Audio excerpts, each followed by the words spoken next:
Ah, there we go. Is that better? That's much better, yeah. I don't know what happened. I think I was on mute. I muted myself. Anyway, I'm back now. So welcome back to Over and Over and Over again. My name is Richard, and this is the Tuesday Club, which is on Wednesday this week due to the game, obviously, last night. And we've had to postpone it. Unfortunately, we are a couple of guys down tonight. Melvin had prior engagements, unfortunately, and at the last minute, Dorsey's had to pull out with a bit of an illness as well. So wish him well as well for tonight. So looking forward to this. A lot of good stuff happening this week, but we have got Adam with us, of course, as always. How you doing, Adam? You okay? All good, mate. All good. Busy, but can't complain. Yeah, no, exactly. I mean, I've started a new job recently, so I've been busy as well.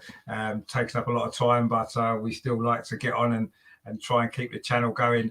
Nigel's in the chat. He says, I think you were muted. Yeah, I think I was muted, but I've sorted it out now. There was a schoolboy error, really. But anyway, we are back and ready to go. I mean, so it's been quite a busy couple of weeks for Arsenal, actually. A lot of games, a lot of midweek games as well, actually, which is unusual. We haven't played on a weekend for a while. So I suppose where we should start, really, rewind back. Well, it's more than a week now, isn't it? Since this, I know it was. No, this game was on Friday. Wasn't it?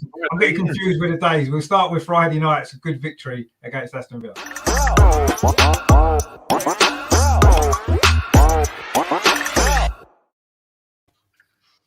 Yes, I mean that turned out to be a lot better performance, didn't it? After Crystal Palace, obviously we did speak about that last week, and we were very disappointed with the performance against Palace, and we were fortunate, as we said, to get a draw. But this was much better, wasn't it? I mean, the team lineup was very similar, but the performance was from a different planet, really, wasn't it? I mean, what did you make of the game against Aston Villa? I loved it. To be quite honest with you, I like on the way to the game, I felt weird because I went straight from work to the station, but it was a Friday and it felt like a Friday. Do you know what I mean? It was a bit quieter. Even around the stadium was a bit quieter as well. And when I got in the ground, like it was a lot emptier than I have seen. It's probably the game with the least amount of fans I'd seen this season, and it felt a bit weird at first. But I loved it. I thought, like, performance-wise, it's as good as I've seen for a long while. You know, I mean, we said against Palace that we played well for 10 minutes. I think we played really well for 80 minutes against Villa. I felt we pressed really well. I felt we, showed togetherness and fighting spirit as a team and fought for each other. Didn't get bullied. Last 10 minutes, I think we probably ran out of steam a little bit. They got their goal. Villa started pressing, but it was too late for them by then. But I was really impressed. I think that one of the things I said to the guys who are sitting next to me right towards the end of the game is I can't put anyone in that team who was under an 8 out of 10 performance-wise. If you asked me to say anyone who was under an 8, I couldn't. I thought everyone, maybe not even the subs, but everyone who started that game, I thought was superb. It's hard to pick a man of the match, but I just thought from the word go again, we went for it.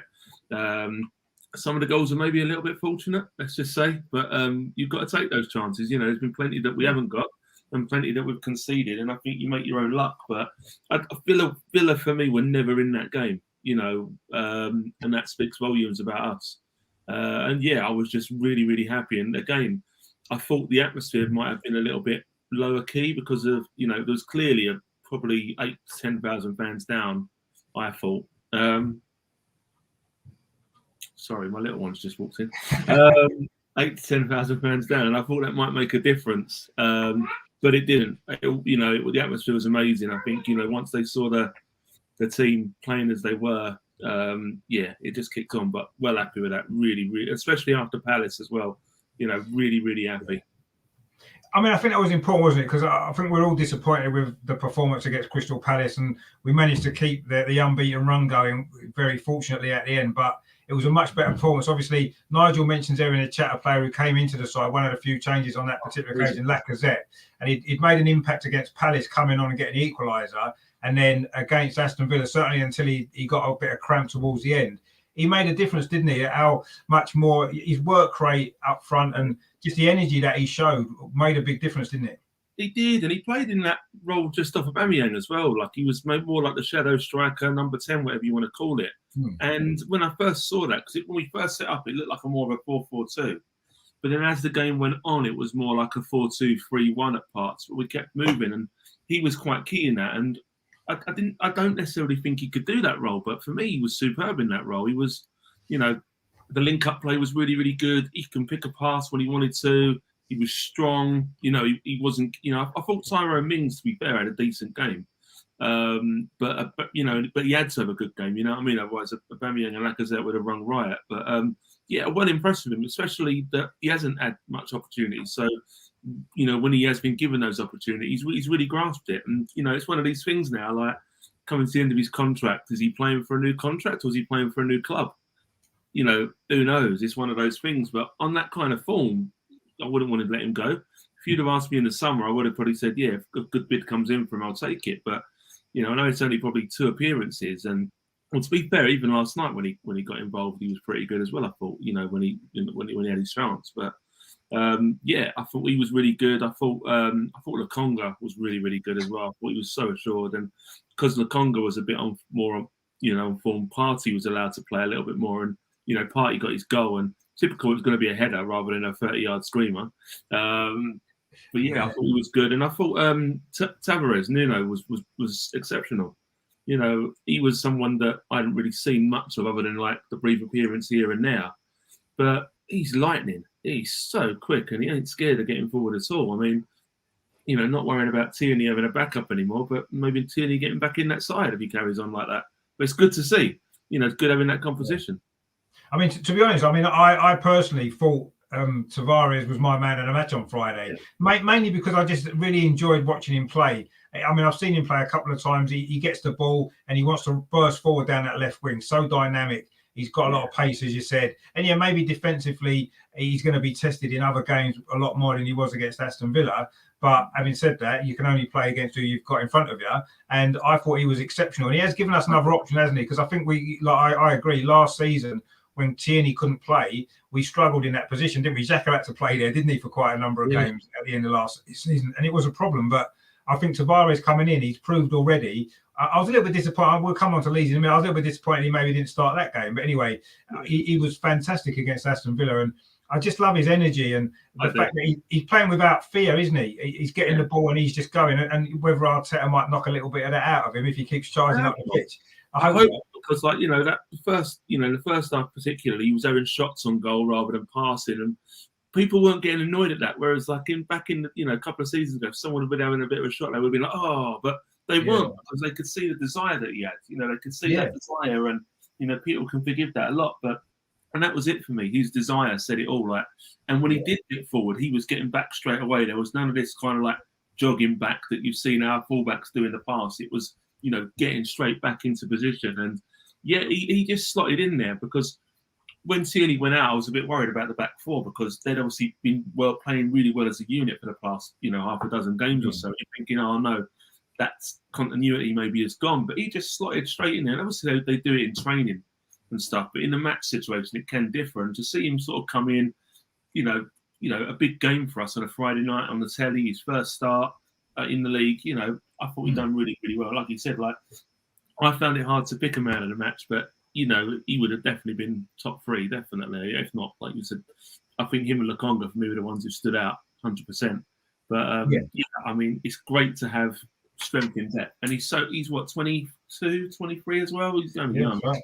No, he's very young, and he looks like he could be a really exciting player to watch, and I think that's been important, because over the last year or so in particular, Arsenal haven't been that exciting to watch as a team. So it's nice to have a player in there who gets you out of your seat, and he gets the ball, and you're expecting something good to happen because you know he's going to maybe a little bit unexpected. He's a little bit of a yeah, he is, and you're never really sure exactly what he's going to do at times, but he's dynamic. He's getting forward. He's positive.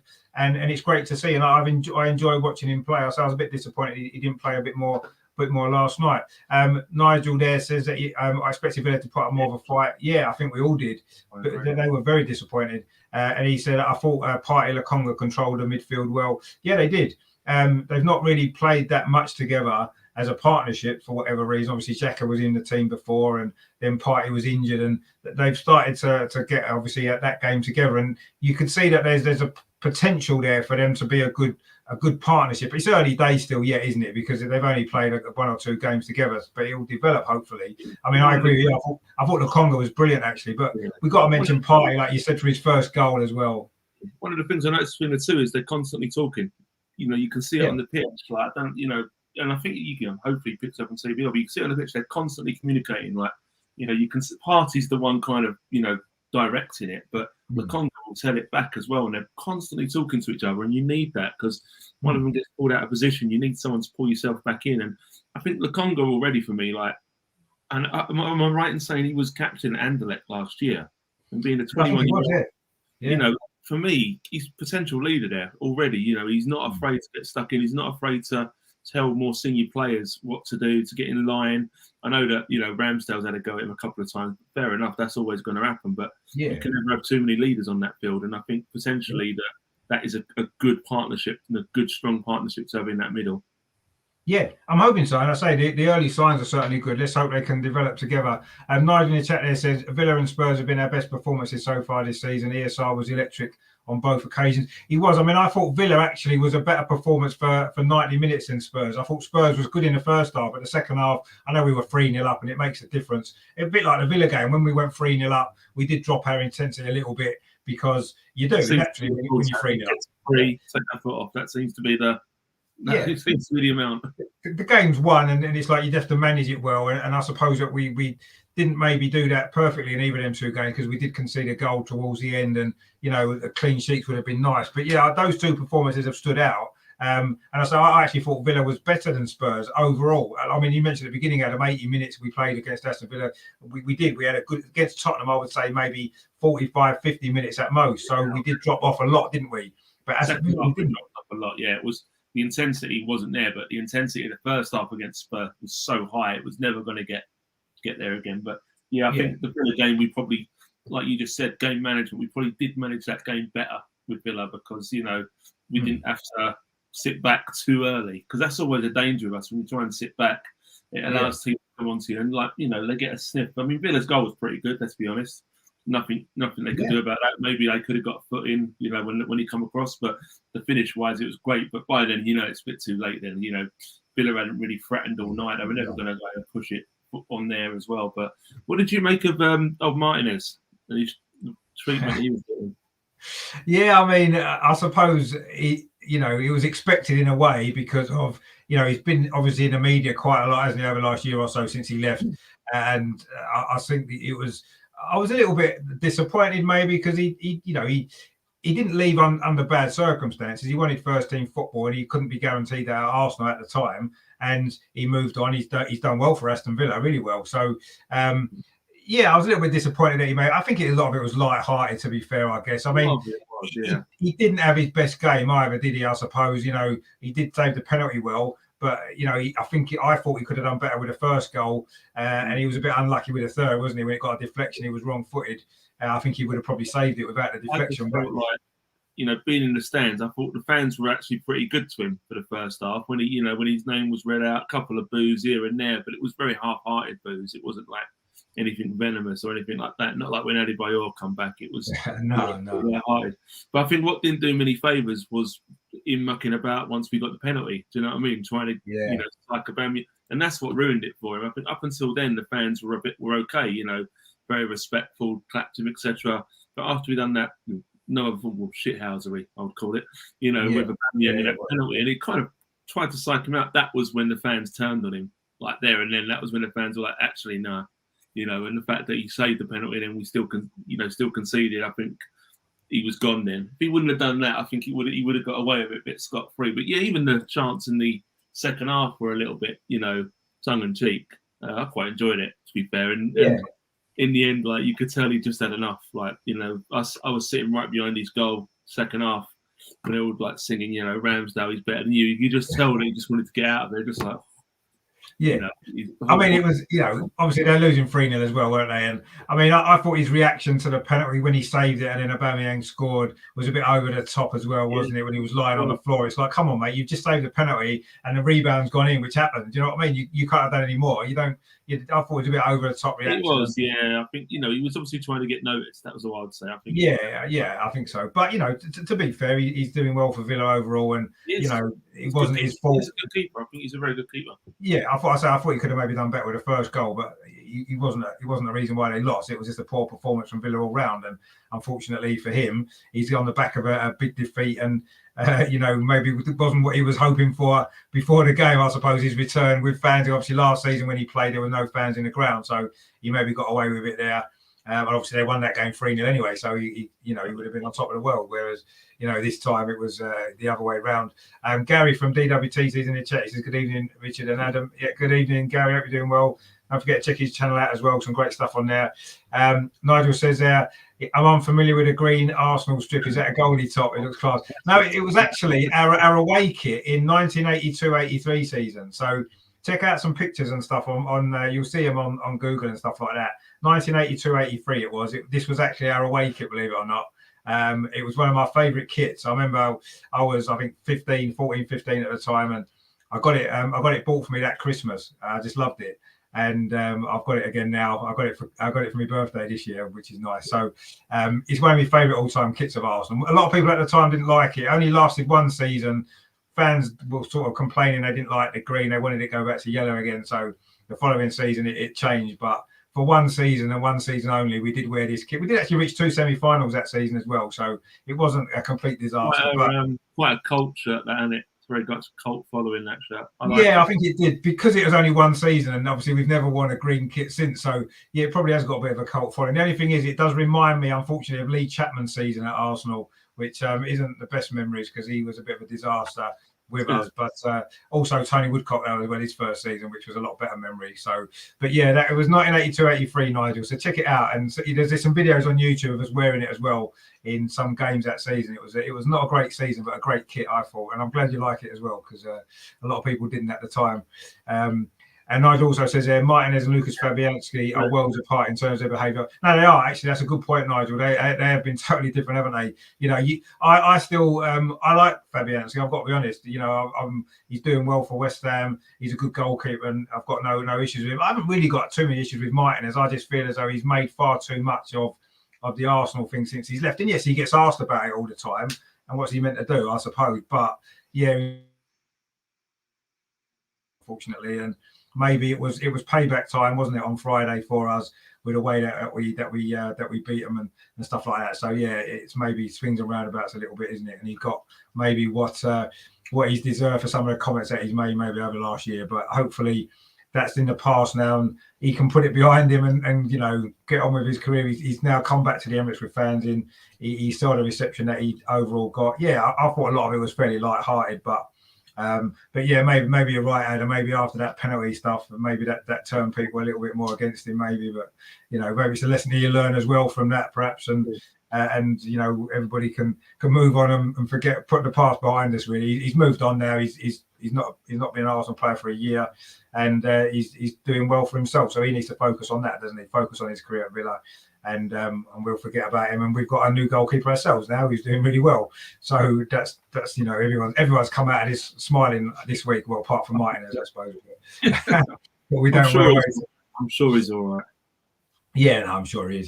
He's doing well for himself, which is nice. But yeah, I mean, the Villa game, then sort of finish on that. I thought it was our best 90-minute performance of the season, and I don't want to get too carried away, and I'll tell you why, because if you remember last season around Christmas time, we went on a very similar run to what we're on now. Yeah, I think it was 6 or 7 games without losing in the Premier League, a few clean sheets thrown in, quite a few.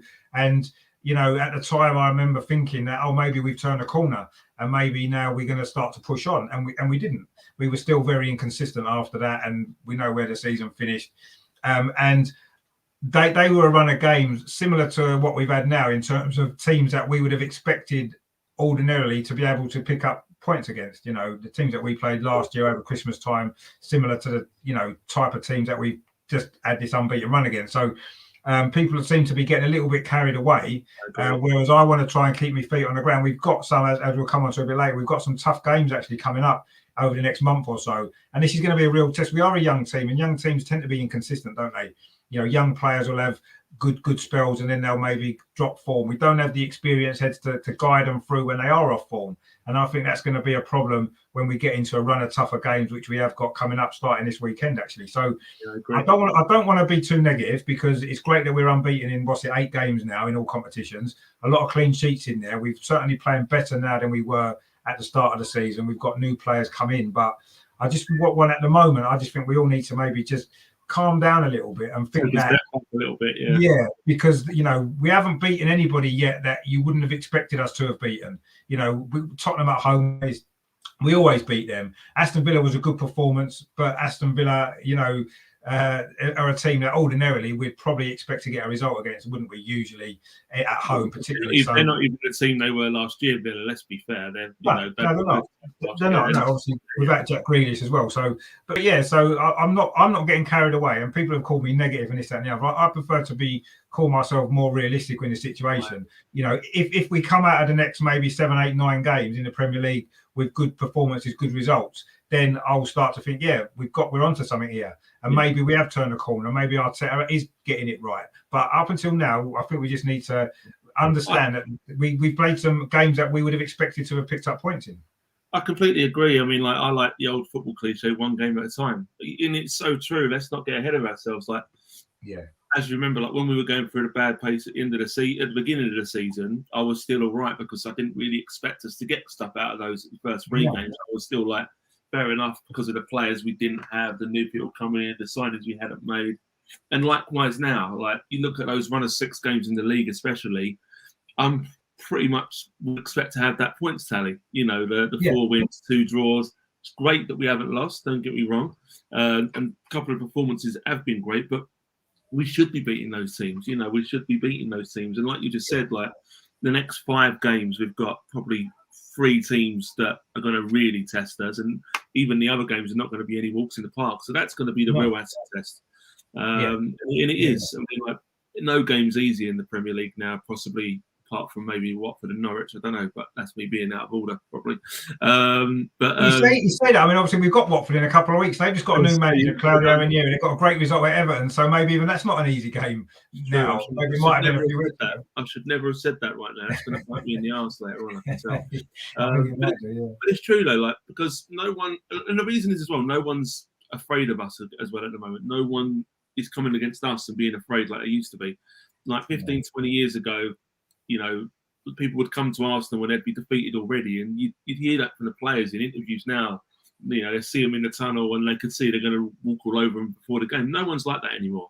You know, no one. I don't think many teams have that now. You know, possibly Man City last year, Liverpool, possibly even this year, Liverpool. You know, no one's really got that aura about them, and especially not us. And especially because we have got that young team. There's not going to be any teams in that Premier League who are going to be frightened of playing us. And already that's not a great thing. But then again, why should they be? You know, we've got no God-given right to be that way. But it's up to us to prove ourselves. It's up to us to you know, continue supporting the club, because, you know, we have got a lot of youngsters, like you said, and there is going to be inconsistencies. We can't expect everyone to perform at the level against Villa every week. That kind of performance doesn't happen often. Usually you'll get 6 or 7 players who do that kind of performance, but maybe that 3 or 4 can let the side said. And as long as there's still that signs of effort, you know, being put in, you know, even if the results don't go away, if we're competing, that's still, for me, a step in the right direction. As long as we're still competing in those games, not getting trounced, you know, and not letting our heads go down, that'll be a sign of a good togetherness for me. Because at the moment, the team look together. They do look to be playing for the manager. But let's see how that is if we do face a side who really go at us. You know. Yeah, no, exactly. Yeah, I mean that's the test. I mean we've got through these last few games, and progressively we look as though there's a few positive signs in certain players, certain aspects of the team. Defensively, we're looking solid now. Ramsdale's doing well. I still don't feel as though we're offering quite enough goal threat, No. and we're still not quite scored enough goals. Yeah, we scored 5 in the last 2 games at home in the Premier League, which is good, an improvement. But we need to be more.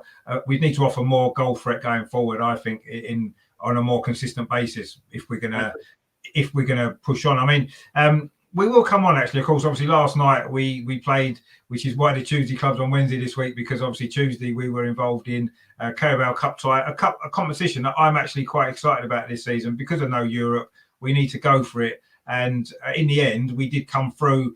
It wasn't the greatest performance, but we got through. And in the cup, that's what matters, isn't it?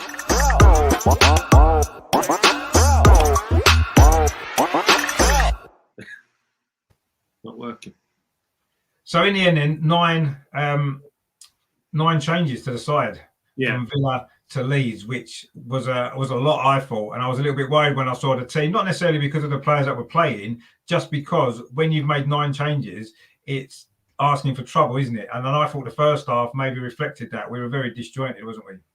I think Leeds probably had the better of the first half, let's be fair. And I think it was a case for me of most of the players not having a lot of game time recently. You know, like you said, 9 changes, but the team's been pretty consistent for the last few games with the couple of changes here and there. But overall, you know, it's been the same sort of 9 players with a couple of players in and out.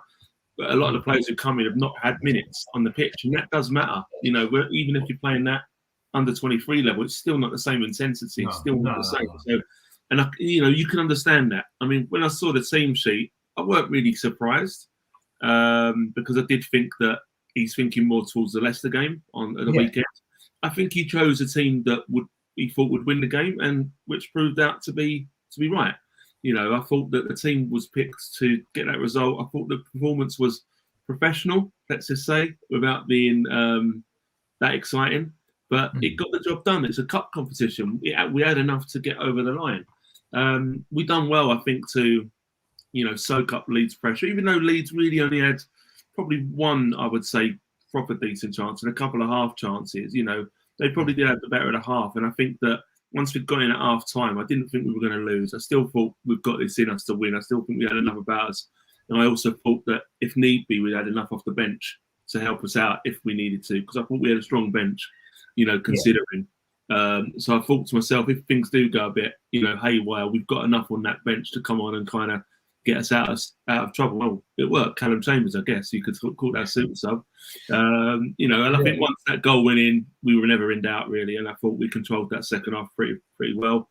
I'm glad to see Eddie getting his goal. A little bit lucky at the end, I thought though. He done his best to miss that, didn't he? Would have been a bit embarrassing. But to be fair, he done well at closing down. Nice little lob over, and then just about finish it. So 2 pretty scrappy goals if you think about it, but we done what we needed to do, win the next round of the cup, you know, and that's what we wanted from that. And I'm like you, I think I said in one of our pre-season shows, like, if we don't take this cup competition seriously this year, I would seriously be questioning Arteta, because we've got no Europe. These are potentially a chance of sort of the silverware or to get back into a European competition. We need to be showing a good team. And thankfully this year we have had good sides out in the Carabao Cup. You know, even against West Brom, where West Brom put out a very weakened team for them, we still had a good, strong team out. Obviously, we won 6-0, but I'm glad to see that that's what we're doing. We are taking it seriously, because there's no reason not to. It's still competition, and I'm happy. You know, satisfied would be the way I'm looking at it. No, I agree, and I mean, I'd like to know your thoughts really on, obviously 9 changes to the side, and you could say that was basically at the moment what would be considered almost our second choice 11. In fact, Ben White wouldn't even have played if Pablo Mari hadn't been ill on the morning of the game. So it would have actually been 10 changes. It would have only been Smith Rowe that started both games. So that was almost our second string 11. And yeah, we got the job done. It wasn't the prettiest performance in the world. And like you said, the 2 goals were quite scrappy. But if, say, for example, a lot of these players are going to be backups for any injuries that we may have in the Premier League, does that concern you at all? Looking at some of those players, like Kolasinac, for example, they all played pretty well last night. Maitland-Niles, El Neni, Nketiah even. I mean, if they had to spend any length of time in the team due to injuries and stuff through the Premier League season, would that worry you in terms of where that might leave us? I think it depends on how many of them would come in at the same time. Like, if you're getting maybe just that one injury and one of them come in, I think we've probably still got enough to get by. But if it happens to maybe 2 or 3's, a suspension, then I'd worry more. I'd worry. I think that if you've got maybe just one position, you can counterbalance that. You can get around that. You can move players around or cover certain positions. I mean, there's other positions you'd worry about more than others. I mean, we just mentioned Kolasinac. Like, I wasn't surprised that Tavares didn't start last night, because obviously for me that shows that Tierney's not going to be back for a couple of weeks and he wants to keep Tavares fit for the Premier League. Yeah, so I was thinking that. Yeah. I wasn't so surprised about that. If Tierney was going to be back at the weekend, Tavares would have played. That's my views. So at least we know now Tierney's going to be out at least for a couple more weeks. That's told us that much. And then the other options were going to be either Cedric Suarez at left back or Kolasinac. And I wasn't. I've got nothing against Kolasinac. I just don't think he brings us any kind of. He's not dynamic. He's a bit workmanlike. Fair enough. He does a job kind of thing. But that would be what would worry me, that position. If we lost both Tierney and Tavares for a certain period of time, that left back would worry me, because we did struggle on that last year. We ended up playing, Suarez at left back, like you said, Xhaka. None of them really worked. I do think we are potentially short as centre backs if we do get an injury or two or a suspension. Like you just mentioned, Mari was suspended, ill, and then White possibly got injured. But we've only really got 4. Let's be honest. I suppose Chambers can play there as well, but that would worry me. So it's more the defending players that would worry me more than the attacking players, I think, because I think, attacking players that come in, I think we've probably got enough to get by. Even if, for instance, Aubameyang and Lacazette got injured, I'd be comfortable with Martinelli probably getting a game or 2 up front, possibly even Nketiah as well for a couple of games, because I think we'd maybe have Saka and Smith Rowe, to back those up and still get away with it. But it would worry me on the defence side more, not so much going forward. Yeah, possibly. I felt as though watching that game, even in the second half when we obviously got on top and got the goals, I was still looking at those players and thinking, in terms of the Premier League, where would that starting 11 be finishing in the Premier League? And it kind of worried me that we'd be it's a mid-table team, isn't it, in the Premier League? Let's be honest. Our second 11, like we just said, is a mid-table team. It's kind of, and it's a middling team at best. Let's be honest. But thankfully, that is just the second string. Let's be honest. Thankfully, that is our backup players. I think we've done well the past couple of years to get the starting lineup we have got, and we've got a potential now. We can keep them to grow and add players to it. But you're right. When we've got to be realistic with that, we've got to be realistic to say that, El Neni, don't get it wrong. I don't think El Neni's ever really put a foot wrong for us. But, you know what you're going to get. You know what you're going to get every time. He's going to be safe. He's going to be solid. He's never going to take risks. But he's never going to be playing those crossfield balls. He's never going to be running out of midfield. And, that's what you've got to understand. Is fair enough, this is what it's going to be tonight. If he's playing, that's the kind of performance we're going to get. But you're right. I mean, the way I always look at it is how many of these players, or how many teams would El Neni walk into in the Premier League? Like currently now, probably maybe 5 or 6 actually walk into and get a starting berth. Probably no more 5 or 6 at the bottom end of the league. Yeah, exactly. Exactly. And that's the thing. That's how I always analyse our players. Like, would they get into, how many teams would they get in the Premier League? There's probably only maybe 2, 3 at a push who would probably get into every team in the Premier League. Maybe I'm being generous there, but definitely the players last night. You're not talking probably double digits for any of them.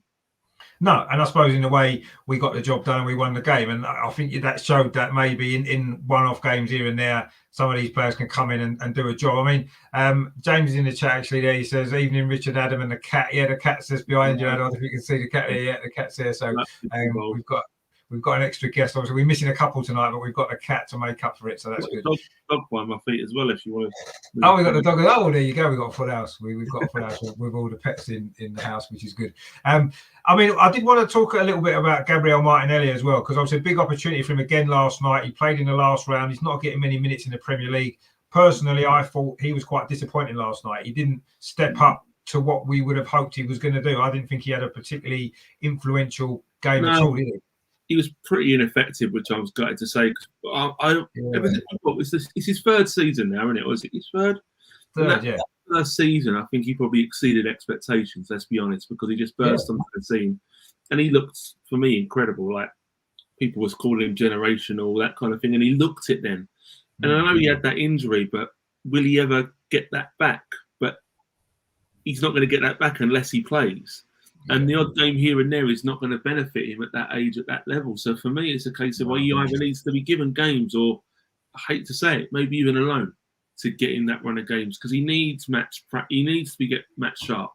And I think that's what's missing with him. He's not match sharp. Like when he come on as a sub against Palace, he looked quite bright. Him and Lacazette come on.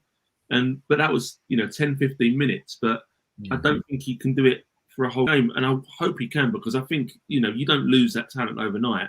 I just think he's just not match fit. And he finds it really hard to impose himself on that game. And I also think that he's possibly had a bit of a confidence crisis again, because on that first season, like for me, he was, brilliant. Everyone was raving about it. Everyone was thinking, God, this is going to happen. And then like last season, people just kind of forgot about him. Not Arsenal, but, the mainstream media, no one was mentioning him, got the injury, didn't really get a chance when he come back. And even when he did come back, he sort of flattered to deceive. So I think that we all want him to do really, really well, because we love young players anyway. Do you know what I mean? We always have done. And we like to see young talents. But maybe he does need that little loan, like 6-month loan, after winter to get that back. I don't know. He needs something, but there's no way you can give him a run of games currently in the team, because you can't replace the players who are playing because they're doing well. Also, you've got that run of games coming up, like we said, that are going to be tough anyway. And would you want someone like that who's a bit injury prone to be playing some of these sides? I don't know, but I hope he can turn it around, and I hope he's given a chance. But Arteta's handling of him does concern me a little bit, because sometimes he's not even getting on the bench and he's fully fit. Why is that? Why is he not even being given a position on the bench to at least try and make an impact? So is there something we're not being told? And we're never going to get told the truth until, probably he retires or later on. But there just seems to be something we're not getting told about the situation. There seems to be something going amiss. Like whenever he's asked about him, it's all like, "Oh yeah, I really rate him highly. I think he's going to be amazing." Well, play him then. Do you know what I mean? But let's say play him. But there's got to be a reason, and there's some sort of disconnection now. I don't know what it is. I don't think he seems to have a bad attitude. That doesn't seem to be an issue, because let's be honest, Arteta's never been afraid to tell people when players have had a bad attitude, or he just drops them and tells them it. But I don't know. What do you think? I don't know. It's a puzzling one. It is a puzzling one, and it's quite frustrating because, as you said, that first season he burst onto the scene. No one had heard of him. He'd come from a lower league in Brazil or wherever it was, and suddenly he flew out of the traps and he was brilliant, wasn't he? Now I kind of almost believe maybe it's the timing of it all and the injuries and stuff, but since Arteta took over, I mean, that was under Unai Emery at the beginning, let's not forget. And Unai Emery did have a lot more attacking formations. He played a lot more attacking game, didn't he? He didn't care about defending so much. He had lots of goals. But, we would go forward with numbers, and maybe that suited Martinelli more. And maybe he felt more comfortable in that style and that system, because he certainly got a lot of goals. Since Emery left the club, Martinelli's goals have almost disappeared completely. He hardly scores. And he hasn't played as much, but then he didn't really play that much under Emery, did he? He scored a lot of goals in the few games that he played. He'd always seemed to score 1 or 2. You remember that game at Liverpool in the League Cup when he got 2-5 all game, and there was another game in the League Cup. He got a couple. He scored in the Europa League a couple of times. In the Europa League, didn't he? A couple of goals. He was starting up front, like proper up front in the Europa League. He was scoring goals from crosses and making his own goals. He can do it. Yeah, but he can do it. Yeah, and it's almost like, I don't know, is it because Arteta doesn't want too many? Doesn't want to take too many risks, so we're not committing enough players forward around Martinelli. I mean, last night I noticed a few times Martinelli had the ball. He took a little bit too long to decide what to do, and was that because he didn't really have a lot of support around him? Whereas maybe previously he got the ball, there were players around him flying up to be up with him and help him out, and he had options to pass it to. I think that was a factor, to be honest. I do think that was a factor, because let's be honest, we weren't playing with our strongest attacking side, other than sort of Smith Rowe. None of the other main hitters were there, so that was probably a factor. That maybe in training he is training with your Aubameyang, Lacazette, Sakas and that, who are making those more dynamic runs, whereas that wasn't happening last night. So that might have been a factor, but at the same time, you can only play with the players you've got, and that's the mark of a good player for me, is that you can adapt to who you're playing with and who you're playing against. I mean, I think the other point to make as well is, what we were talking about when he first broke into the team. He was generally playing in the second string team, if you like, in the League Cup, in the Europa League group games, and he was still making a massive impact, scoring a lot of goals. That game at Liverpool we mentioned before, that 5-5, that was a second string Arsenal team. He still scored 2 goals that night, and he was brilliant. And he was doing it then in a lesser Arsenal team, if you like, and yet now he's playing in a second string team as he did last night, and he looks lost. And something's gone on. And is it the injuries? Is it a confidence thing, as you mentioned? It could be. They could be factors. Is it the tactics? Is it the system not suiting him? Is that a factor as well? I really don't know, but it's something that needs to be sorted out one way or the other. Either, I agree, we either loan him out so he gets to play regularly. He did look like he's lacking match sharpness last night, didn't he? The ball was bouncing off him. His first touch wasn't great at times. And he didn't seem sharp in his mind. He didn't get the ball and you didn't think he knew what he wanted to do. He was getting the ball and then he was thinking, what do I do? And usually it was too late and he got it taken off him. He reminded me, I hate to say, it reminded me a bit like Walcott last night. Took a bit long, dilly-dallied, ball was bouncing off his shins a little bit. I was thinking, Walcott was one of those players for me who I so wanted to do well, urged him to do well. He just didn't quite. He obviously scored a shed load of goals for us, let's be honest. But for me, he never really hit that potential. And I hope he's not like that.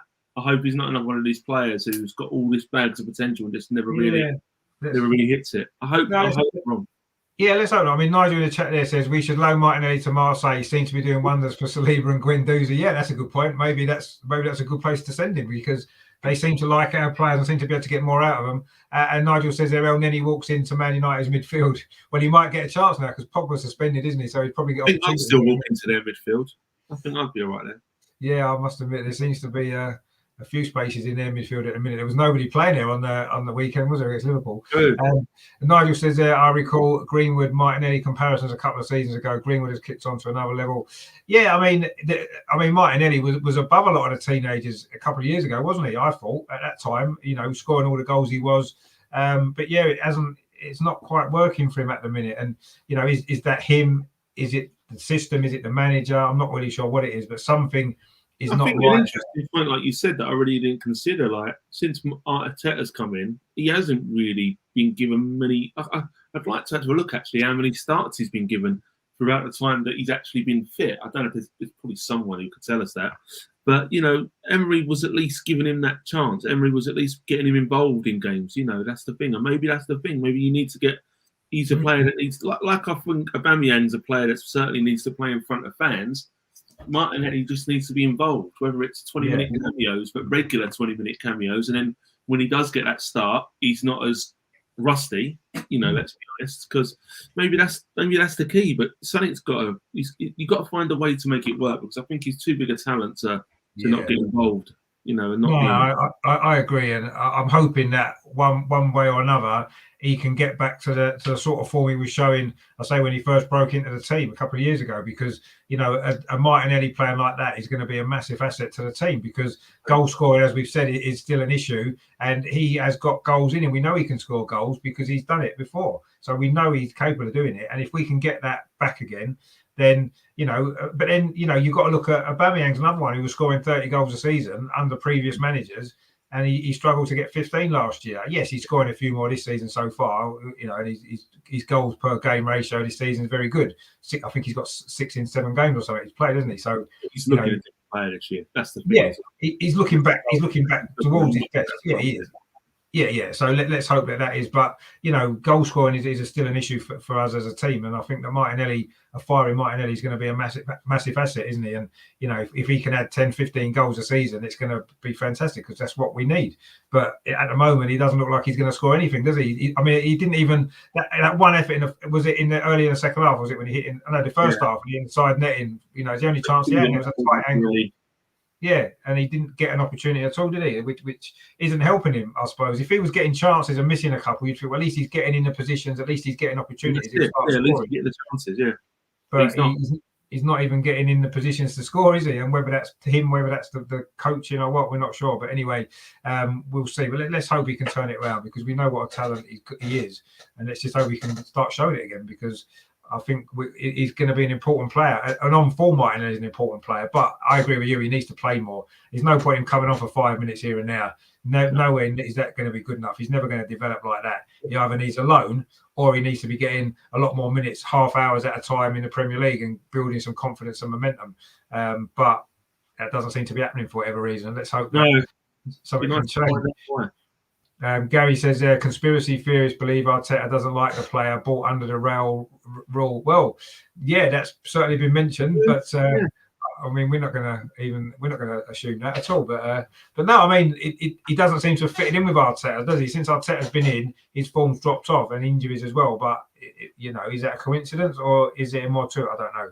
But something needs to change, because we want to see that exciting Martinelli back, don't we? Because he was a great player to watch, and unfortunately now he's struggling, and it's sad to see, really, because he doesn't look himself, and I don't like to see that. But anyway, obviously we have got a big game coming up this weekend, which we will look at. But we're going to do our little regular feature on the show. We're going to do the archive, and it's good that Adam's actually got the shirt on as well from the season that we're picking, which is really nice. So that's good. Unfortunately, I haven't got one for that season, so I went a bit further back with my shirt choice tonight. But we are going to go back to a season which will always be a little bit frustrating, I think, for most of us.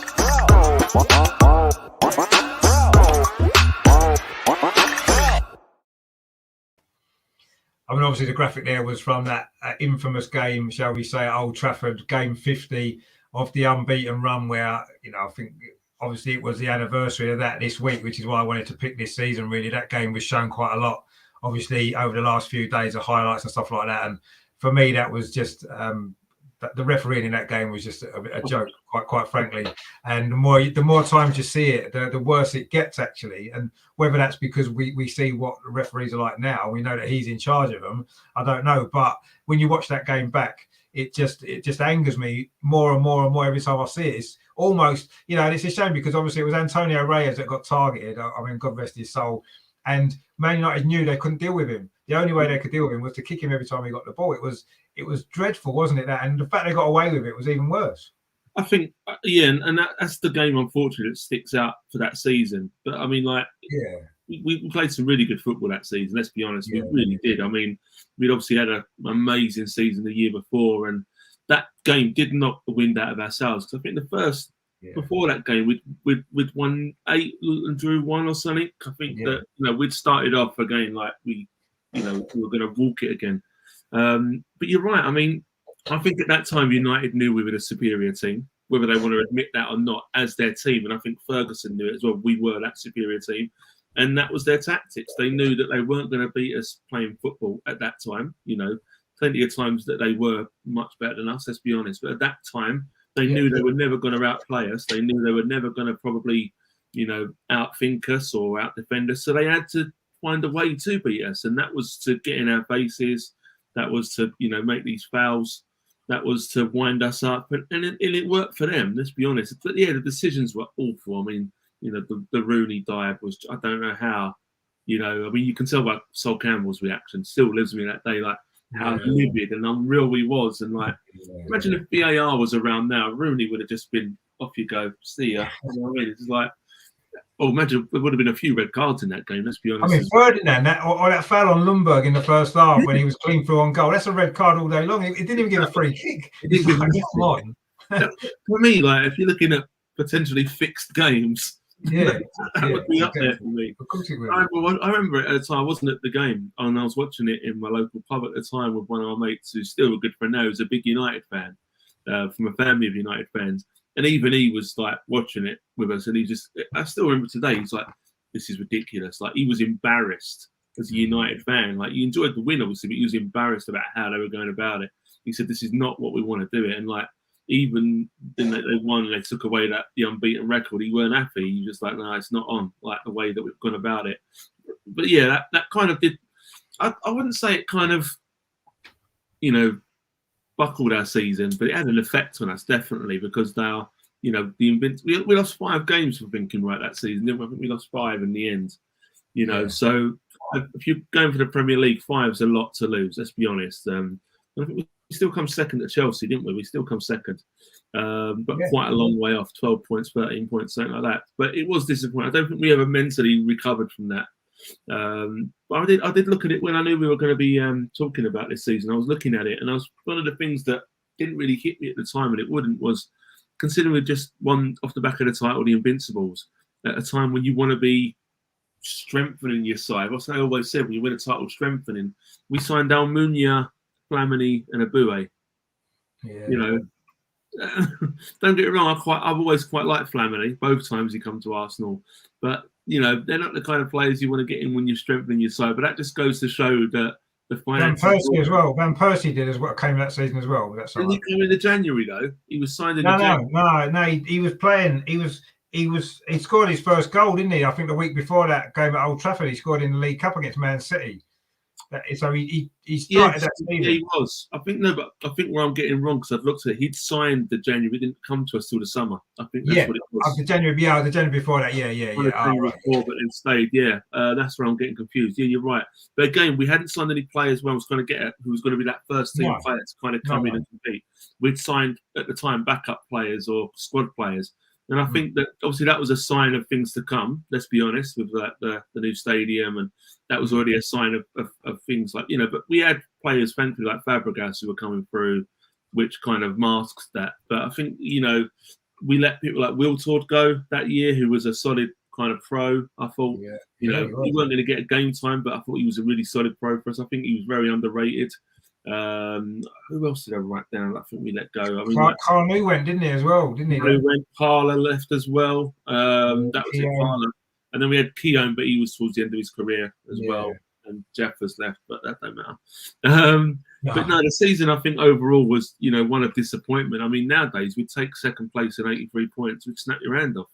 Let's be honest. But it was disappointing, and that is the lasting thing, isn't it? It's that Premier League one.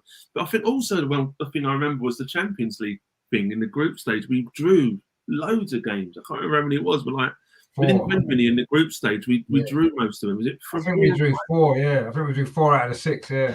Yeah, we still got through somehow. But again, it was like a really weird one because, you know, you usually, you know, 3 games in those days, we'd usually qualify and then see it through. But I remember it being quite an edgy one until the last game when we had to win it.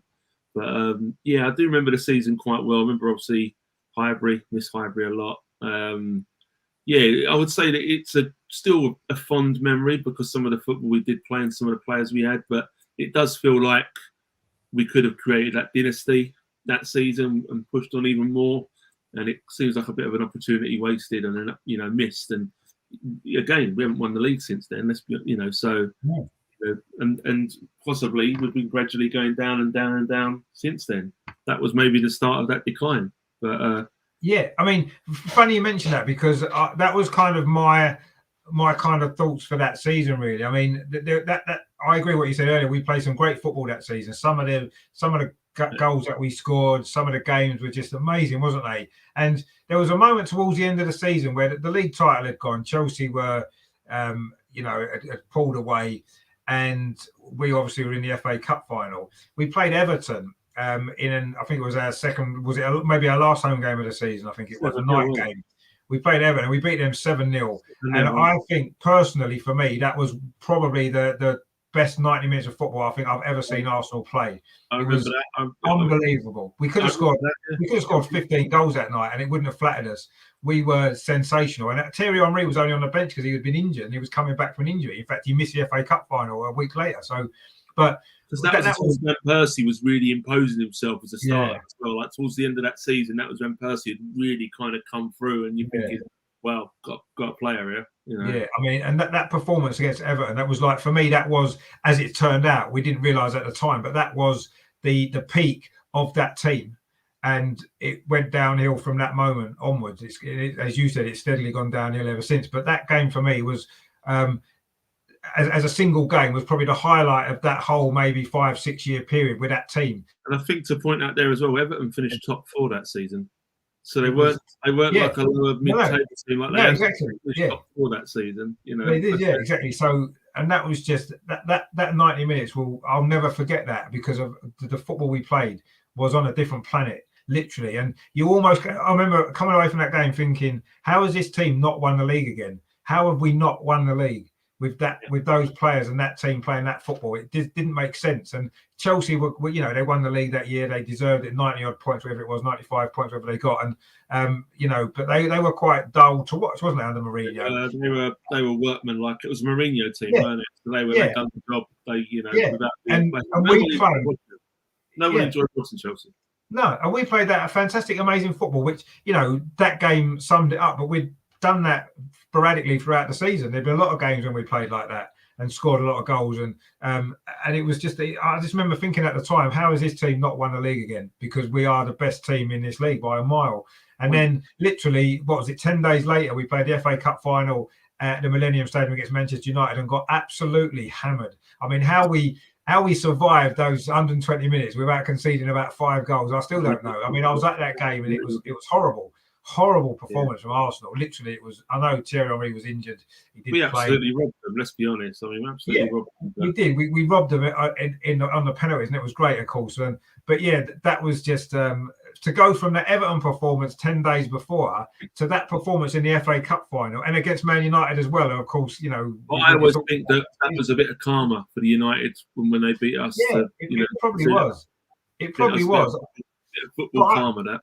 Yeah, but I think all of us going into that game in the FA Cup final, we all wanted us just to absolutely hammer them, go out there and just play them off the pitch. And we didn't. Man United, as you said before, they felt like the only way they could beat us was to kick us. But on that particular day, they outplayed us. They totally outplayed us that day. And it was horrible to watch, but ultimately we won. But that game against Everton also was Patrick Vieira's last game for Arsenal at Highbury. Because, of course, he left, didn't he, at the end of that season. That was his last game at Highbury. And he did score in that game as well. Along with most of the rest of the team scored as well, because it seemed to be everyone scored 1 goal, didn't they? It was one of them sort of games. I think Van Persie might have scored 2, or Perez maybe, but everyone else scored 1.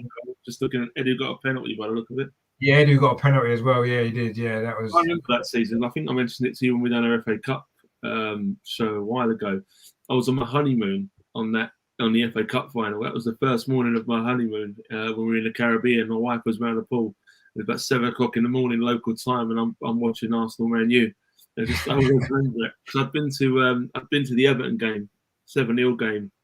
Yeah. Right before we flew out to get married and then get the honeymoon. I remember that quite well. And I was thinking that's a great way to start the honeymoon. That was, but then as my wife points out, we've never won the league since we've been married, which is also a bit worrying.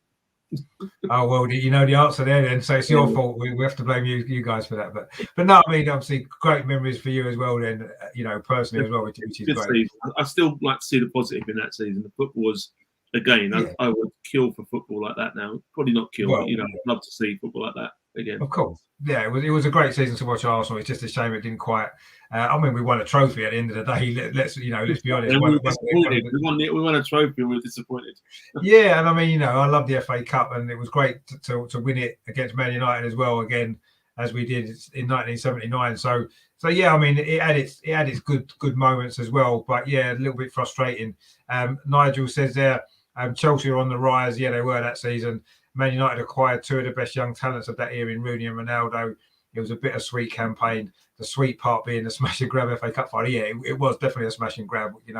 That's probably the worst I think we've ever played to win a cup final. We played badly in cup final before and lost, but we've never played that badly in one.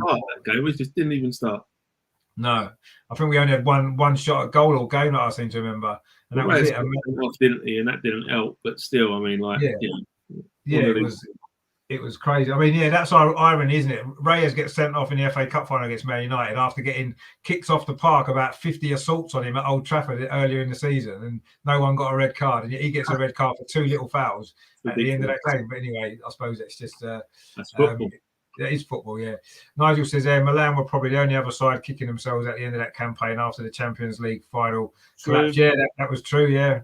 course, we know who won it that year, don't we? We don't really want to talk too much about it, but it was Liverpool, of course, from 3-0 down at half time, as Nigel mentions there. But yeah, I mean, it was a bittersweet season. That's a good actually way of looking at it. In actual fact, I think, because it was good moments and bad moments. But yeah, for me, that Everton performance was the end or the beginning of the end of that great team, because Vieira went soon after, as we know, and Henry went the year after that, and it all kind of that was the peak of that era, really, and we've never got it back. And at the moment, you have to wonder if we ever will. I guess we will at some stage, but we'll see.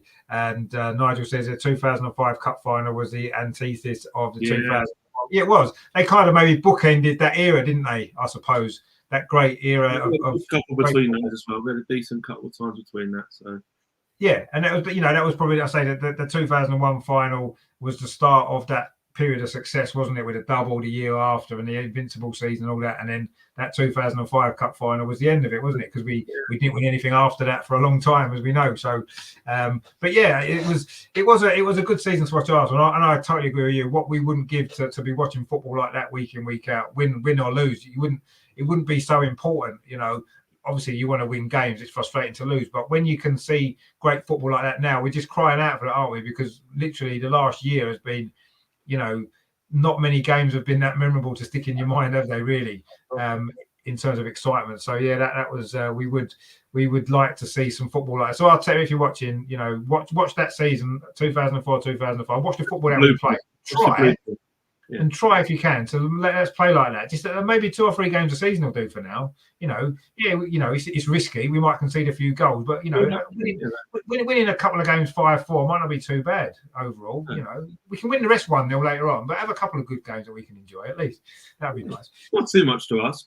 Well, it shouldn't be, should it? But anyway, obviously we've got another big game coming up. Games coming thick and fast at the minute, so we'll have to look ahead to the Saturday lunchtime. Once again, second weekend in a row, we're playing first. We're the first game. It was Friday night last week. This week it's Saturday lunchtime.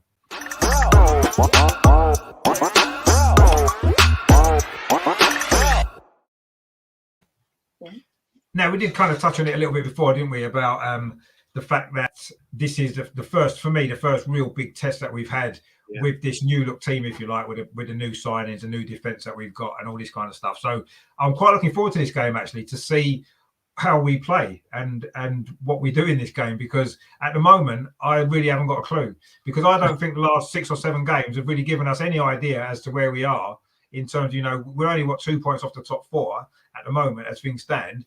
But is that where we are, or is it just because we've had a fairly comfortable run of games, if you like, and now we've got a big test? And this is going to be a big test because, although Leicester have been a bit inconsistent, they seem to have started to find a bit of form, haven't they, lately? They got a good win at Brentford last week, which not many teams have won there this season, and they did hammer Man United the week before, which everyone's doing at the minute anyway, but, it's still a good result. I mean, what are your thoughts ahead of this game? I mean, I'm assuming with the team lineup, he's going to go back to the general Premier League team. Do you think Lacazette will start?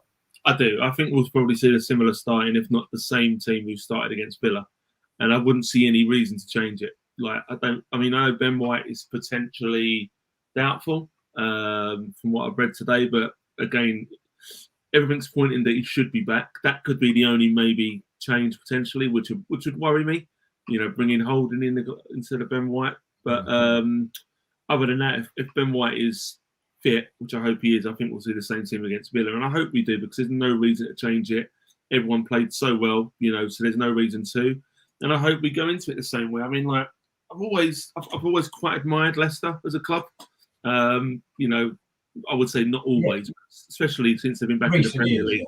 Recent years, since they avoided that relegation and won the league, and when they lost the owner, I thought they dealt with that quite well, and I think they've always carried themselves as a club quite well, and I think possibly a little bit envious of the way that their owners run that club, let's be honest. But at the same time, we generally do all right against them. Generally, I'm saying not always, but generally, they're a team that we can play against. They're a team that we can play our football against. So there's usually goals, which is usually quite good. It's usually good games. I do fancy us to win, actually. I do. I have. We'll go on to the predictions later, but I do fancy us to win, actually. I hope that we can take the momentum on board. I do think Leicester have picked up, like you said. I think that they were really inconsistent in the first sort of 5 or 6 games. In the last 3 games, they seem to have played better. And I even remember watching them against Palace. I think it was 2-2. Palace come back to draw after being 2-0 down, but they were playing so well that game, Leicester, and they just let Palace back into it. And since that game, they really seem to have turned that screw a little bit. Every team goes through that stage. I think it's going to be tough, and I think it is going to be a real test, especially away from home. But I don't know. I just fancy us. I'm not just saying it because I'm being positive, but I fancy us to get a result. I think it'll be tight. I'll tell you my result later, but I do. I think if we can get about it the same way, get out the traps, quick, press from the front, don't give them much time on the ball. Because I think if you give, for me, it's their key players like Tielemans, Vardy. If we can avoid giving them the ball, because I think Tielemans makes them tick. Whenever I see him play, giving too much time on the ball, he will hurt you. So I think if you could not give him the time on the ball in the centre of the park, we've got a chance. I agree. Yeah, I think Tielemans is a brilliant player, definitely for them. Obviously, Maddison got his first goal last week as well, just in time to play us, which was nice because it's going to be a lot of talk about him, no doubt, because of the rumours over the summer that we were maybe going to be trying to buy him. Whether that was true or not, I guess we'll never know. But yeah, I mean, we don't have a particularly great record away at Leicester. I know we did win there last season with no fans, and that's only the second time we've won at the King Power since they returned to the Premier League. So we don't have a great record there. I remember a couple of heavy defeats. We had a player sent off 2 seasons running, didn't we? Maitland-Niles got sent off there 1 season, and I think it might have been Socrates, was it the year before maybe? I know it was two seasons in a row. We struggled with 10 men and got a quite heavy beat in there. But yeah, I mean, they're generally good games against Leicester. And my worry is that, one, they're in hitting good form just in time to play us, which is a concern. And also the fact that it is our first big test since Man City away, the first sort of big team that we've played away from home since then. And we've only scored 1 goal away from home in the Premier League this season so far. So, these things are worrying me going into this game. But on the positive side, we're on a good run. We played well against Aston Villa last week, and we've had a good cup win in the week as well. So that's good news. We've got an extra day's rest because Leicester are playing tonight, of course, in their Carabao Cup game. So we've had an extra day's rest, which is probably a good thing. Gary says there, Vardy injury concerns just to troll Arsenal fans. He'll be playing. Oh no, I'm pretty sure he will be playing and generally scoring because he tends to score against us, doesn't he? And Gary says they're back to back of the same lineup. That'll break a record. Arteta loves to break records. I think he's done it once this season already, hasn't he? Didn't he play the same team 2 games running already during this recent run? Can't remember which 2 games it was now. I'm sure he did. Or was it maybe one change perhaps? But I think he did. I think you're right. I think it was something like he played the first unchanged team under his regime or something. It was ridiculous. Yeah. Was it Tottenham and Brighton maybe? Something like that was the starting 11. Something like that, but he's not making many changes anyway, is he? He's made 1 or 2 due to injuries and obviously Xhaka being out and stuff like that. So he's had to change the team there. But yeah, he's not making that many changes because he seems to have settled on this starting 11. And yeah, Lacazette came in for the Villa game, and yeah, I've just got a feeling because it's an away game at a difficult place. I'm not sure if he'll go with Aubameyang and Lacazette just because he tends to be quite cautious. And I just feel that away from home in a game like this, back in. Yeah, possibly. I was kind of thinking that might be what he does. Puts Ødegaard in midfield and maybe tries to get an extra man there. Maybe. I mean, I hope I'm wrong because I agree with you. I'd like to see Lacazette playing because it gives us more freedom going forward and we're more likely to score goals if Lacazette's in the team. So, yeah, but I'm not sure if Arteta will start like that just because of how cautious he tends to be. But maybe he's learning. Maybe he's learning a bit more about this team and how to get us to score more goals. So we'll see. You hope so. I mean, after all, he is the manager. I mean, you'd hope that's what he's doing. I mean, if he's not, it's a bit of a worry because most other people can see it. But I do think you're right. I do think that it is a worry that we haven't scored many away from home. It is, and you've got to do it.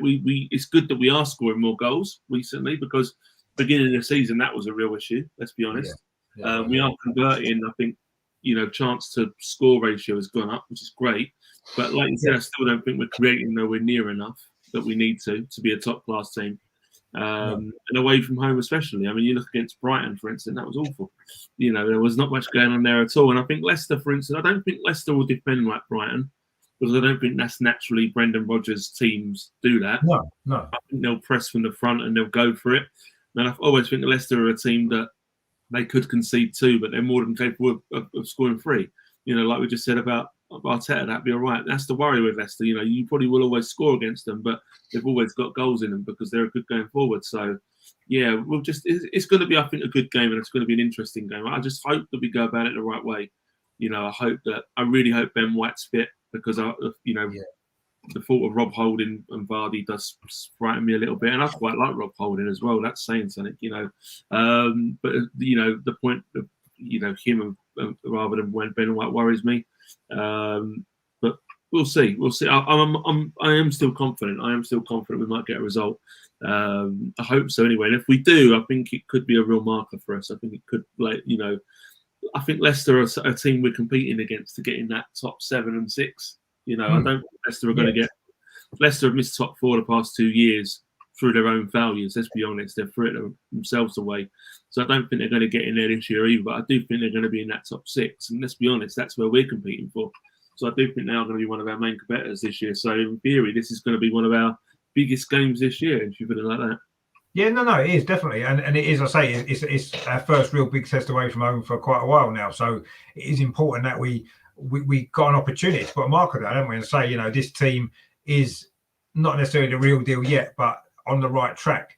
And if we do put in a good performance and get a positive result, then I'm sure it'll give everybody confidence. Actually, I think it'll give the fans a lot more confidence in what's happening. I think it'll give the players confidence as well to know that they can go away from home at these good, top sides. Unless they are a top side, I know they keep blowing the top 4, but they are a good side. They're one of the most consistent teams in the Premier League over the last few years. So it's going to be a tough game, but I'm looking forward to the challenge of it for our team, actually, because I say I've been a little bit cautious about where we are and how we're doing, simply because of who we've played against, and I want to see us be able to perform more consistently against the bigger teams. And we've got a lot of these teams come out. Liverpool is our next away game after Leicester, isn't it? So in the Premier League, so we've got back-to-back away games that are difficult, and we'll see. I mean, I'm not expecting too much from Liverpool. I know we'll speak about that in a few weeks, but this is a game. I agree. This is a team that we're not competing with Liverpool. Let's be fair, but we are competing with Leicester, or we should be trying to compete with Leicester. That should be the aim of the season.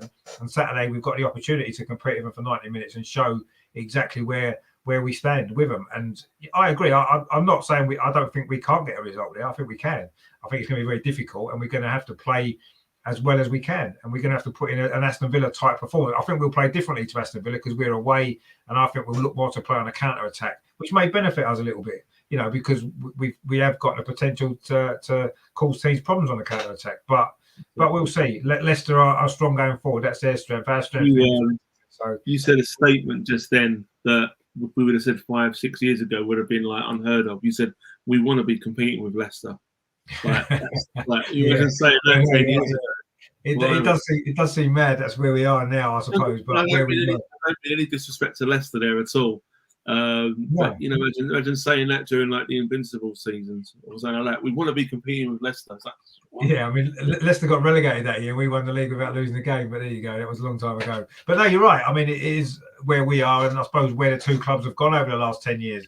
How far Leicester have come. Full respect to Leicester. No, exactly. Yeah, I mean, they've done brilliant. As you said, I'm kind of a little bit envious of the way they run as a club. They're a fantastically run club. Absolutely brilliant, and they've got the benefits on the pitch. They just haven't quite managed to go that next level yet. They can't quite get in the top 4, get in the Champions League, can they? They can't quite make that step now, and that's what they're lacking really. But that might well come. I do think this year that there's a space in the top 4 for somebody, because I think you've got the top 3 head and shoulders above everybody else: Chelsea, City, and Liverpool. But below them, there's nothing to choose between pretty much everyone. Very even, I think, between 6 teams there. Or maybe even more. There is nothing at all to choose. Obviously, us and Leicester are two of those teams, and it's a big game on Saturday for that reason, because 3 points for either team. We're starting level on points in them actually, aren't we? So 3 points for either team is gonna be massive. So it's a big game. I'm looking forward to it, and let's hope that we can produce the sort of performance. Nigel says there, Man City have put out a side featuring Sterling, Morris and Gundogan for a League Cup tie. Their squad is deep to say least. Well, they've won it the last 5 years or whatever it is, isn't it? So yeah, they take it seriously, don't they? Every year they do it, but they've got the squad to do it. Their second 11 is finishing the top 3, wouldn't it, in the Premier League probably anyway? So they've got the options there, as we don't. Gary says, I don't believe we've seen the same lineup in back-to-back games. Just check. No, you might well be right. Gary says, Spurs, Brighton, minus Xhaka at Brighton. Yeah, because of course Xhaka got injured against Tottenham, didn't he? So yeah, and I think Norwich and Burnley, I think Erdegaard came in, didn't he? Or somebody came in at Burnley that hadn't played against Norwich. So it's like one change here and there, but that's all. And even the Aston Villa from Crystal Palace, I think it was there 2 changes because Lacazette came in, didn't he? And I think there was Odegaard come out for Lokonga. And Lokonga. Yeah, Lokonga. So yeah, there was 2. So he's not making many, is he? So I'm not expecting many again on Saturday. I would say maybe 1 or 2, but will it be the same team? That would be. I'd say it would be quite unusual, then, wouldn't it?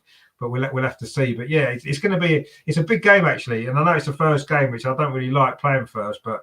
We're going to go through the fixtures in a minute for the predictions, but I think it's one of the biggest games of the weekend actually in the Premier League this week. And if we can get a result and a performance, then it's going to be great. Live TV audience, everyone watching.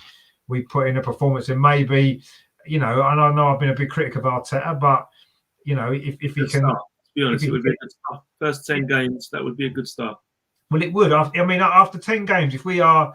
We could even be in the top 4 if other results went our way and we win. But even if we're not, if we win on Saturday, we're going to be very close to the top 4 after 10 games. I'm sure we'd all have took that, and more than happy. So yeah, but it's a big game. But let's hope that we can still be positive afterwards, because another poor performance maybe and a defeat may well knock it out the wind out of ourselves a little bit, which would be a shame because we've just built up this momentum and it's vital that we try and keep it going. What we'll do then, we will move on to our predictions league, because that's the next step really to before we finish.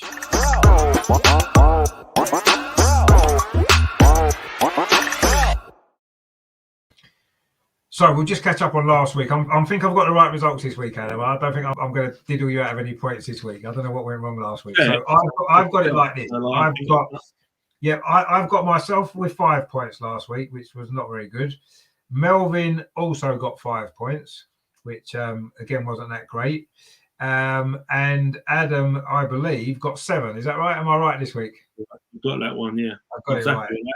Yeah, you got 7. So you won out of us. Dorsey actually got 8. So Dorsey kind of won out of us 4 last week. Yeah, so 8. He had a really good week. So what that leaves is the table then. Adam's closed the gap there. You're on 48. I'm on 49. And Melvin's on 51. So it's very close actually. And it could all come down to, it could all change this week. Melvin's actually sent his scores in separately. So we'll add his in as we go through as well, because he's actually sent his scores so we can put them on as well. So the first game of the weekend, obviously, is a game we've just been speaking about. Leicester against Arsenal, obviously a big game, massive game for us, as we know. And I know Adam's quite optimistic. So what are you going for? I've gone for 2-1 Arsenal. We will concede, I think, but I don't know. I just fancy us to win this one. As I said, I'm feeling pretty positive, and I really hope we can. I really hope we can push on. Well, that would be great, wouldn't it? Melvin's actually gone the same. Melvin's gone to Arsenal as well, so he's quite optimistic. I'm maybe not quite as optimistic as you two. I just think it's going to be a difficult game, but I don't think we'll lose. I'm going to go for a draw. I think it might be a good game. I'm going to go for a 2-2. To be fair, I'd take a draw. Yeah, and I think we're capable of getting a draw. I think we're capable of winning, but I'm not 100% confident that we can go to Leicester and win the way they're playing at the minute. But anyway, so I'm going for a 2-2 on that one. Right, the next game is Burnley at home to Brentford. Contrasting styles, maybe. Yeah, but I've gone for a draw. Burnley seem to be getting a few draws lately after not getting many at the beginning of the season. I fancy 1-1. 1-1. Burnley at home, of course. Brentford haven't lost away from home yet. And Melvin's gone 2-0 to Brentford, which I think is a good shout, actually. I've actually gone 2-1 to Brentford. I think Brentford, just away from home, it seems to suit them better away from home. They haven't lost yet. I think they might just sneak that 2-1. But I think that could be an interesting game.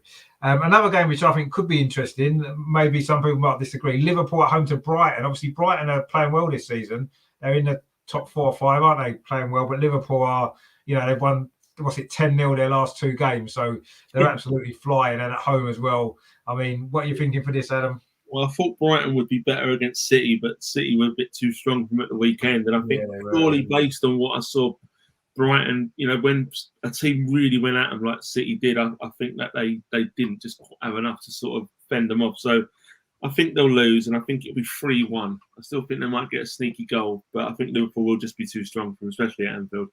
3-1, yeah. Melvin's gone 3-0 to Liverpool, which certainly wouldn't surprise me. Yeah, it's tough run of games for Brighton, isn't it? Man City one week and then Liverpool the following week. They've had a good start to the season. It's the one way to bring you down to earth. It's playing Man City and Liverpool back to back, isn't it? And I think obviously Liverpool will be too strong. But I think Brighton will give a good account of themselves. I don't think they'll embarrass them. I'm going to go 2-0 to Liverpool. I think they will.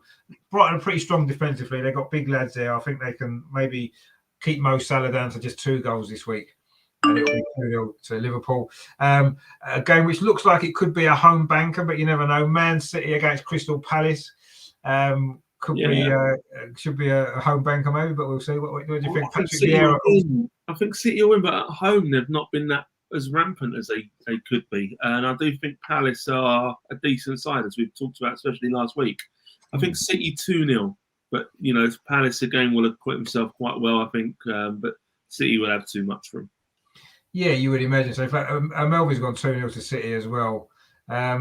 It's a tough one, this, because Palace have played well. They've only lost twice, but their 2 defeats have been against Chelsea and Liverpool, so away from home. So you'd imagine that they're probably not quite at that level to be able to. They're not ready yet to maybe get points at Man City. I'm going to go 3-0 because they lost against Chelsea and Liverpool 3-0. So I'm going to go another 3-0. For Man City, a tough game for Patrick Vieira. Obviously, I hope that he does well. The next game is another quite interesting game, I think. Newcastle against Chelsea. Newcastle at home to Chelsea. This could be an interesting game, couldn't it? Newcastle have done well against Chelsea at St James's in the past. I always remember a few times Newcastle turning them over. Yeah. Not this Newcastle team for me. And until they can get some players in January, I don't know. I mean, I think they'll score. I think they might do like they did against Spurs, get an early goal. But I do think Chelsea will be too strong. A 3-1 Chelsea I've gone for. 3-1 Chelsea away from home. Yeah, I'm going 2-0. Chelsea don't concede many goals. And I think they'll be far too strong for Newcastle. I think Newcastle will give it a go. I think they'll work hard, but I just don't think they're good enough. And I do think Chelsea will win that 2-0. We've had a couple of comments in the chat there. Nigel has gone for a 1-1 scrappy draw. That's the Arsenal game, obviously, which I've gone for a draw as well. And Gary also says 1-1. So, a couple of wins, a couple of draws. So, that's probably where we are at the minute, I think, with that, which is fine. No one's going for a loss, obviously. That's good. No, we're all confident at the minute because we haven't lost for ages. So that's what we want to see, a bit of confidence in the team. The next game could be, it could be a really scrappy, boring game where it could actually have lots of goals. Watford at home to Southampton. Obviously, Watford had a great win last week away. Obviously, under Ranieri, his first win. Southampton they've not set the world on fire, but they've been difficult to beat, haven't they? They don't concede many goals. What are you thinking for this one? Southampton are a bit like Palace. They draw quite a bit. Do you know what I mean? They seem to draw, but they don't seem to concede too many. I think it will be a draw, 1-1. It's weird though because every time I've seen Watford this year, they've looked awful, and then they go and turn over. I saw a match of the day. Obviously, I didn't see the game against Everton, and they just looked completely different side. Like once they got that first goal, but Watford are an anomaly, I think, with their club the way they run it anyway. It'd be nice if they stuck for a manager for over a year. A little bit weird if they stuck with a manager for like 6 months, would be a record, wouldn't it? But yeah, I mean, this is I think a draw. I mean, Melvin's gone 1-1 as well. I'm thinking a draw. Southampton tend to not score many goals. I'm going to go 0-0. Just because I think that's what Southampton will set out to get, and I think that's what they will get. So I'll go for 0-0 there.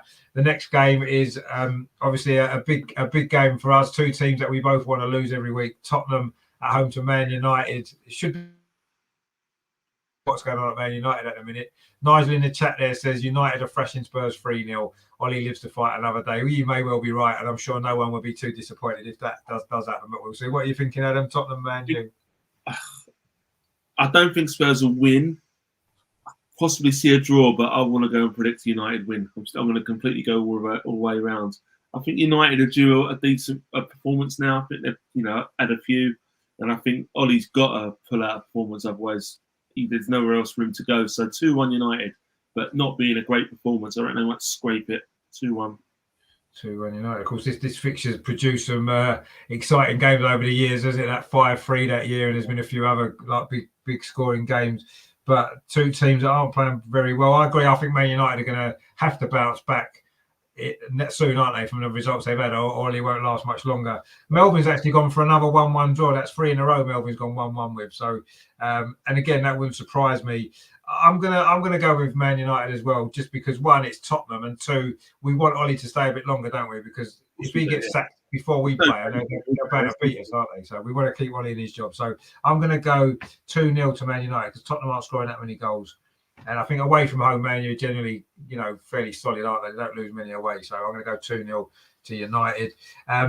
The next game is Norwich against Leeds. Two teams that are struggling in the bottom four, actually. Maybe surprisingly for Leeds, not so much for Norwich. But Norwich have kind of been a little bit more solid lately, haven't they?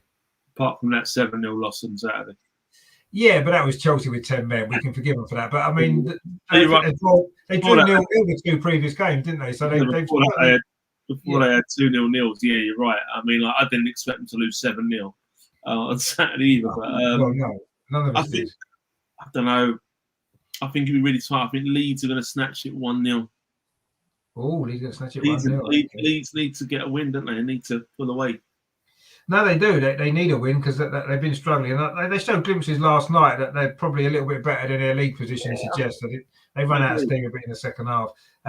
Melvin's gone with 3-1 to Leeds as well. So a good Leeds win there for Melvin. And yeah, I mean, I think Leeds are going to be favourites to win this game. I think they need to win this game because if they lose to Norwich, they'll be really under pressure, won't they? And I do think they will win. I think they'll be too good. But I think Norwich have been a little bit better. How are they going to recover from that? So I'll go 2-1 Leeds. I think Leeds will win 2-1, but I think it'll be a tight game actually. So yeah, another win for Norwich there. And then the last game on Sunday, there was of course game on Monday. The Claret and Blue meeting of the Claret and Blue. Aston Villa at home to West Ham. West Ham going pretty well. Obviously Villa were terrible against us, but will they respond in a positive way? We'll have to see. What are you thinking for this one? Villa play like they did against us, I think they will get turned over. And I also think West Ham are playing well again this season. I think they're a really tough side to beat. I'm going to go 2-1 West Ham. 2-1 West Ham. Okay. Melvin's gone 2-1 West Ham as well. Yeah, West Ham are playing well. Villa are a bit hit and miss. I'm going to go for a draw. I'm going to go for a 2-2 in this one as well. I just feel as though Villa will respond to last week. They are conceding a few goals, but they've got goals in them as well. So I'm going to go 2-2 with that one. And then the final game is a Monday night game. Could be an interesting one as well. Wolves in good form against Everton, who of course got that absolute hammering against Watford last week. They'll be sort of keen to bounce back. What are you thinking? Wolves at home to Everton? Goals for some reason. For some reason, I look at that picture and I'm thinking goals. They're two odd teams because I don't think Wolves are really kicking into gear this year, this season, I should say. And I was chatting to someone I work with who saw him play Leeds at the weekend, and he was saying how bad Wolves were, and he was really surprised. Like he said that they were just literally going out and kicking lumps out of the Leeds players, like it was unreal. Which doesn't really sound like a Wolves team of old. But with Everton, I don't know what you're going to get. You're going to, they obviously can score goals, they obviously can concede. So I've gone 2-2 because I think they're both pretty well matched. Yeah, no. I mean, potentially I can see there being goals, but Wolves aren't really scoring that many, and Everton are very kind of hit and miss, as you said. And they were absolutely awful last week, but no doubt Rafa will shape them up. I actually think Wolves might just nick this. I think at home Wolves are pretty good, and they're getting their form together. They're quite solid. I think Wolves. Korean strikers started to score a few goals from as well, haven't they? Yeah, they have, and I've just put him in my fantasy team, so no doubt he won't score this week. But I'm going to go Wolves to nick this 1-0. I just think they're on a bit of a roll at the minute. They're pretty solid, and Everton not going in the best of form. So I'm going to say Wolves 1-0 for that one. So they are the predictions for this week. We'll see who's done the best. Melvin's got a few draws thrown in there, which could be interesting. So we'll see. But he's 2 points in front at the moment going into week 10, so he's doing pretty well. So we'll see what this weekend brings. But yeah, I think we all seem fairly confident that Arsenal can get something from the game, even if maybe not all 3 points, all of us. But we'll see. It's certainly a good game and a big game for us as well. So looking forward to that. And of course, also as well this weekend on Sunday, the women are playing in the FA Cup semi-final at home to Brighton as well. So another big game for the Arsenal women. Obviously going to start massive favourites to beat Brighton, but Brighton have they were the only team to beat Chelsea in the league last year, so they're capable of beating the big teams on any given day. So that'll be a good game as well. So a good weekend of football coming up for Arsenal. Actually, a big weekend, 2 big games on Saturday and Sunday. So it's going to be good stuff, I'm sure. So yeah, brilliant. Well, thanks for coming on, Adam. I know it was we was a little bit short in numbers today, but we made the most of it. I thought it was a good show. I enjoyed that. Yeah, I did too. Always good to have a little chat about the Arsenal. I look forward to these evenings. One night later, but still the Tuesday. Yeah, hopefully next week we'll be back on a Tuesday again, and hopefully we'll have our usual guests as well. I'm sure Melvin's okay for a Tuesday. It's just obviously Wednesday wasn't a good night for him this week, and I say unfortunately Dorsey isn't well, so I hope you're feeling better, mate, and we look forward to seeing you next week.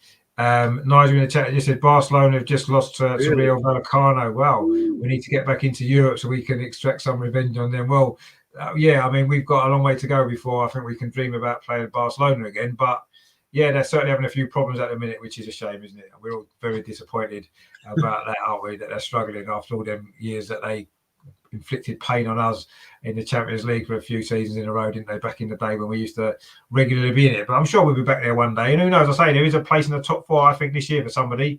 Why not us? If we can get our act together, get a bit more consistency, we'll have a chance. But we'll know more maybe on after Saturday, won't we?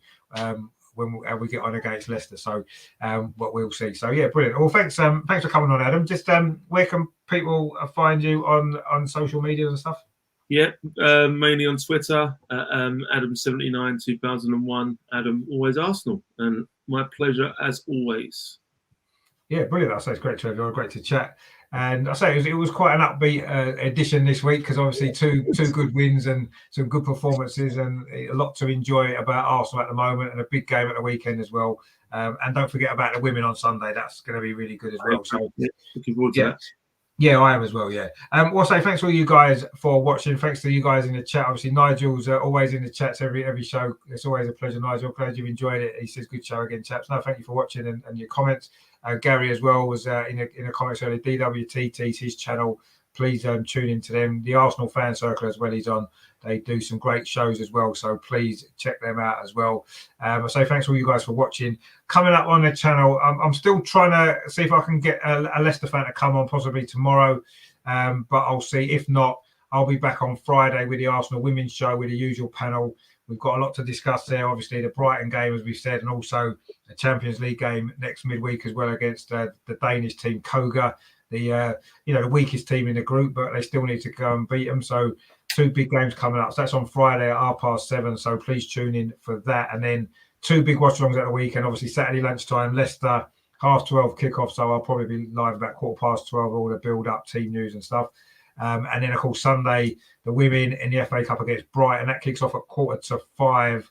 So I'll probably go live about 4:30 with all the build-up to that game. So a lot happening on the channel. So if you haven't done so already, please subscribe. If you've enjoyed this show, please give it a like, share the content around.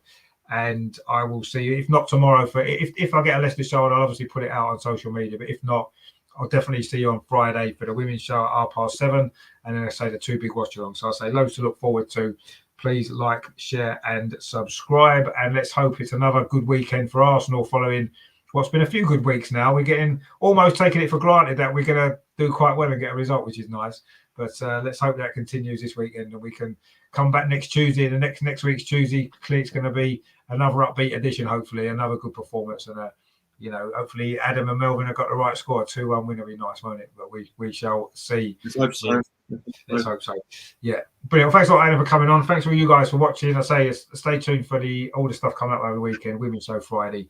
And I will see all you guys later. And of course, as always, in the meantime, come on, you Gunners. Come on. Another big win this week. And when I find the right button, I can find it. Where is it gone? I wasn't prepared for this. Oh, here we go. It's here. Right. Okay. Right. Cheers, guys. Thanks a lot. Speak to you soon. See you later.